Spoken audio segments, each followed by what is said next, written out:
ጋይስ በዚህ ደረጃ የአንድን ቡድን ደጋፊ ለማበሳጨት ስጋ ይዞ እስከ መግባት የአትሌቲኮ ማድሪድ ደጋፊዎች ግን ምንድነው ያደረጉት? እንደ ስቴዲየሙን እኮ ኩሽና ቤት ነው ያደረጉት።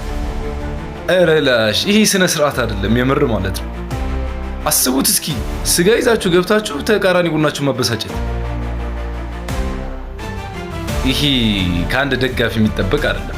እነዚህን ደጋፊዎች ባየንበት አይን አስቡት እስኪ እናቱን ፎቶ ይዞ ገብቶ ከደስታ የተነሳ እንደዚህ እስኪያለቅስ ድረስ ያደረሱት ደጋፊዎችን ባየንበት አይን አትሌቲኮ ማድሪድ ደጋፊዎች ምን እንዳደረጉ ቶተንሃም ላይ ይሄን ስጋ ይዞ ገብቶ እኮ መስራት ምናምን እኮ ቢያደርጉት የአርሰናል ደጋፊዎች ነበር የሚያደርጉት።